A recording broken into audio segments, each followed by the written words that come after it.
So the end of season 1, you had Kate Weiler and Austin Dennison in Paris attending a function, a diplomatic thing. They were on the verge of an affair. Everyone could see it. And her husband, Hal Weiler, Stuart Hayford and Ronnie, the, shall we say, her underlings from the US Embassy, were in London doing nefarious things. Then there was that car bomb which ripped everybody apart. You had Prime Minister Trowbridge on the warpath, and you had Celia Emery's character, Margaret Royland, in the background, looking seedy. So that is ultimately where you were. Now season 2 opens like a stampeding horse. You've got Hal and Ronnie and Stuart in hospital. Margaret Royland is in the wind. Trowbridge is still on the warpath, and Weiler is making her way back from Paris with Dennison. See, what is ultimately so admirable about The Diplomat season 2 is the fact that even after, I think it's about a year or so, this really does feel like a fresh and vibrant and very poignant series. It addresses certain political issues which feel very relevant and on point right now.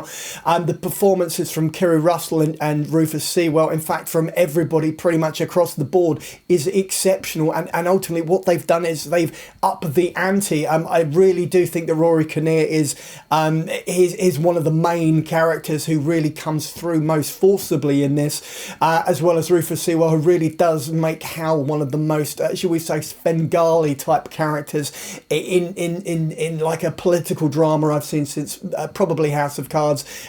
People will name check The West Wing or whatever, and everyone's got their favourite, but for me this really is a truly epic show. Understandably, this is no surprise to anybody, but I'm going to be giving The Diplomat season 2, which is currently streaming on Netflix, a 5 out of 5 on the big old 5 scale. That's right, it's a 5 out of 5 on the big old 5 scale, because this is flawless streaming content. No, that's so wrong. Slap me up.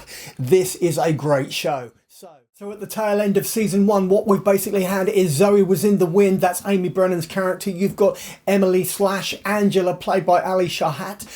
She has disappeared. She's been kidnapped, we suspect, by Fazia Hamzad.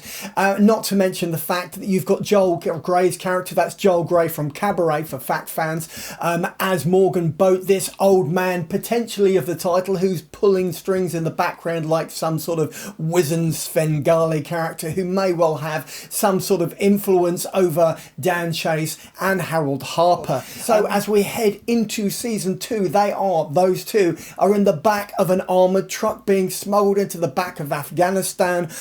They are there trekking across the desert. They're on camels, they're on horseback, they've got the scarves wrapped around their heads to supposedly blend in, and suddenly Dan Chase has all these exterior skills which are coming in handy. Harold Harper, played excellently by John Lithgow, is the perfect foil / straight man / sort of, I don't know, concerned surrogate father, as they both are, and the complex web of deceit that unfolds over the coming 8 episodes is really extraordinary, if not to mention the fact that it's also in part has some pacing issues. So for the uninitiated, The Old Man season 2 does start strong. Yes, you do get a lot of shall we say interrelationship moments, a lot of shall we say connections and sort of missed messages, and Emily/Angela learns something new about herself in a multitude of different ways, not to mention the fact that Jeff Bridges really comes into his own and delivers quite the tour de force performance. So I'm going to be giving The Old Man season 2, which is currently streaming on Disney Plus, a 3.5 out of 5 on the big old 5 scale.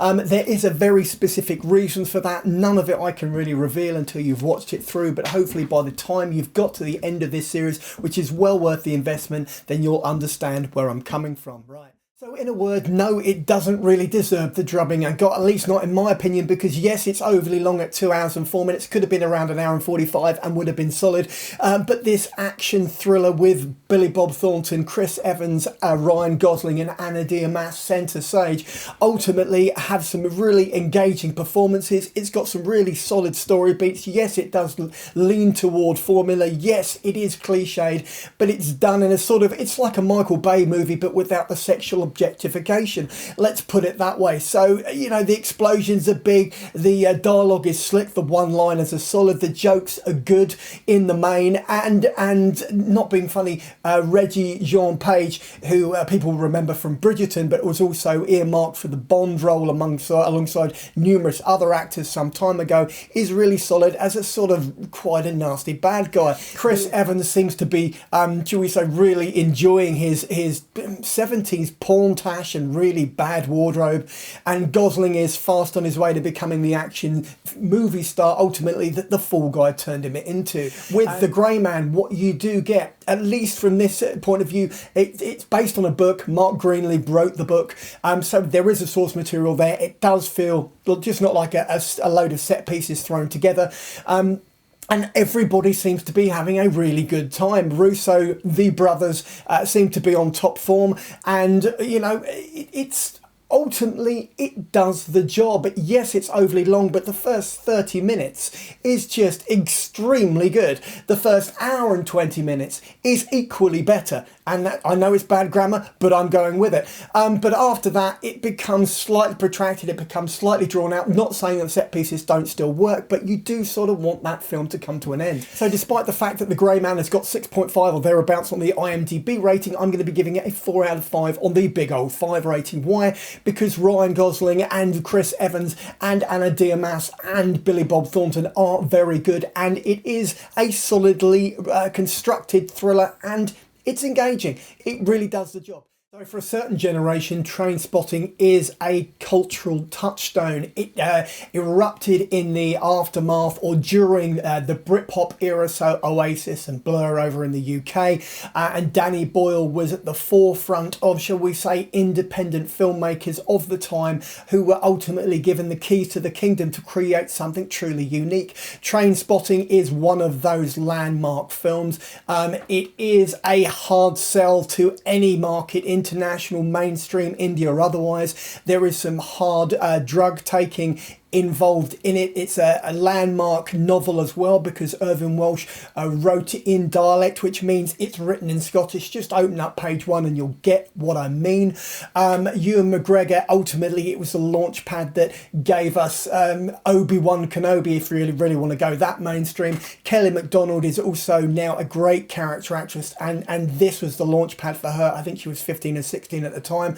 Robert Carlyle as Begbie it's a absolute tour de force performance as some sort of like unhinged psychopath with, shall we say, some serious sexual deviancy issues. So for a start, Trainspotting in today's cultural terms would never be made. There are far too many taboos, there's far too much PC stuff, and far too much red tape in terms of people you may offend for it to ever get made.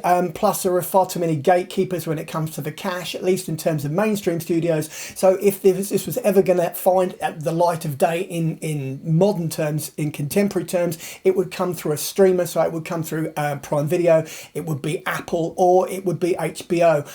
These are the people who are prepared to take the risk, who put the creatives' interests and their ideas at the forefront and don't think about it in terms of monetary return. So this should come as no surprise. I'm going to be giving Trainspotting on 4K Ultra HD, Blu-ray and DVD, if you can get hold of it, a 5 out of 5 on the big old 5 scale.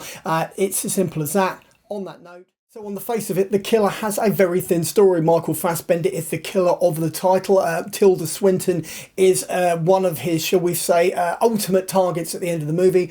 And the thing which basically gets him out of his routine, which is all about no empathy, no emotion, complete detachment, complete focus on the job, and this repetition and isolation, is when some people come looking for him and they focus on his girlfriend, who happens to be in the Dominican Republic.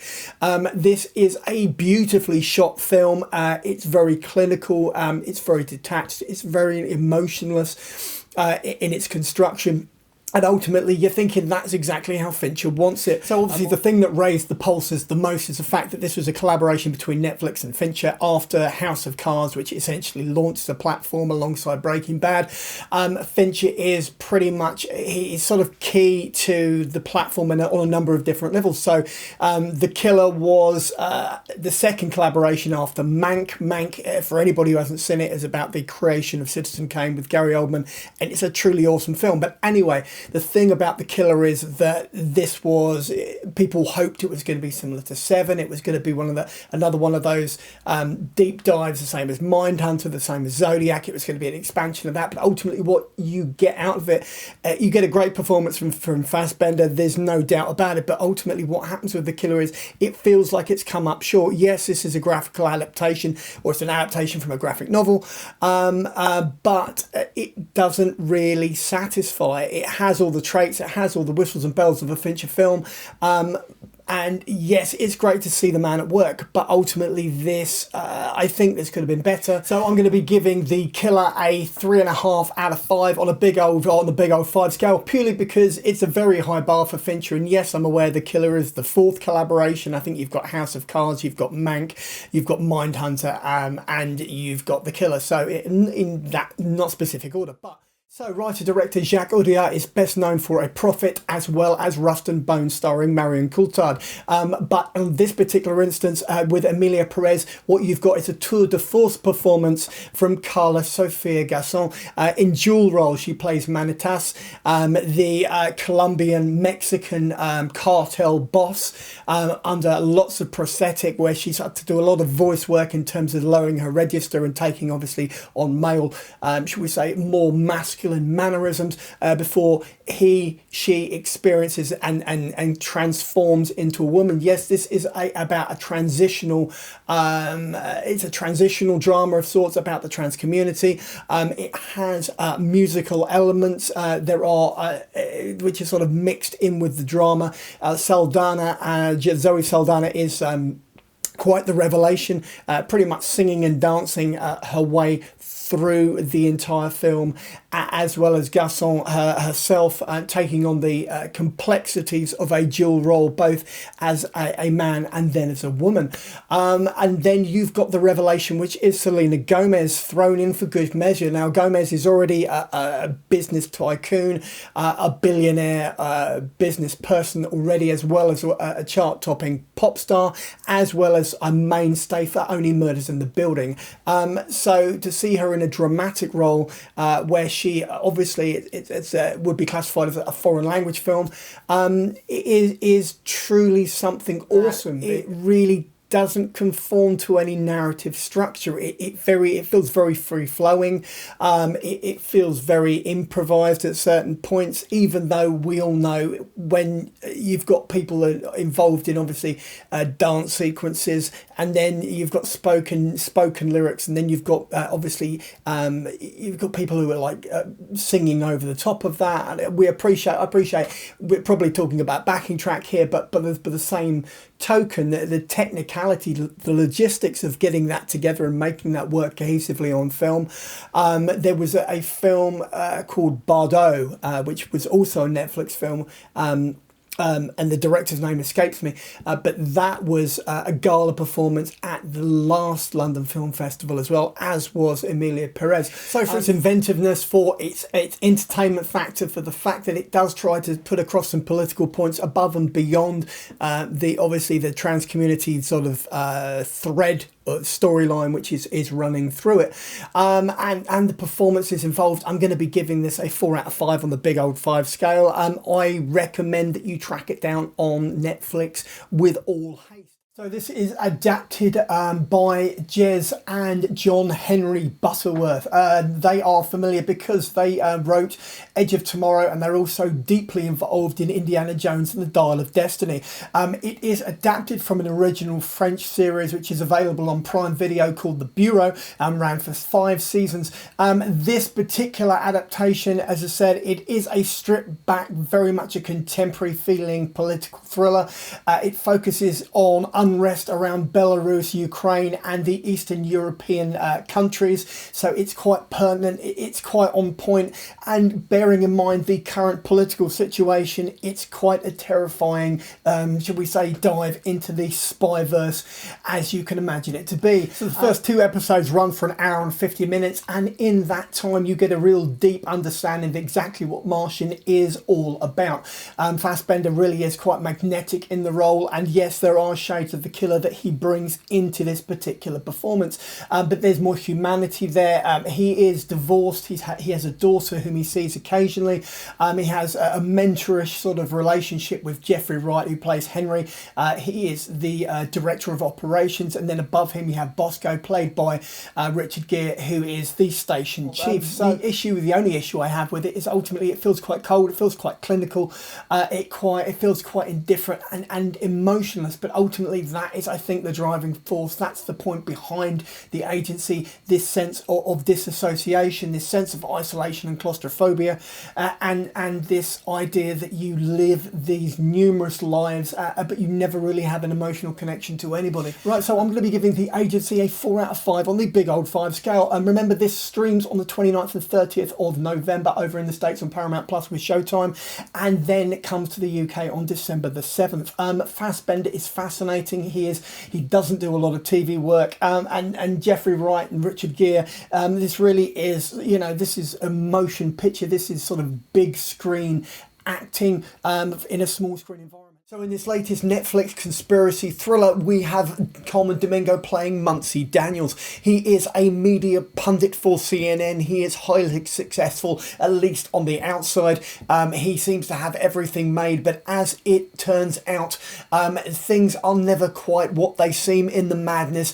As he comes to a point where he is on the cusp of ultimate success, there is a CNN contract in negotiations, and he retires to a woodland retreat to write his latest novel, or even to start writing a book, only for him to find out that his neighbour is about to get gruesomely murdered. That's right, cut up into little bits. So what starts as a combination of Enemy of the State, that is the Gene Hackman, Will Smith superior conspiracy thriller from the 90s, I think, and also there are elements of The Fugitive. That's the remake with Harrison Ford, not the original, which was David Kimmel back in the 60s. So there are elements of that, at least in the beginning, and Domingo really does carry this squarely on his shoulders throughout this series. There is some fine support, but ultimately what happens is, aside from Stephen McKinley Henderson,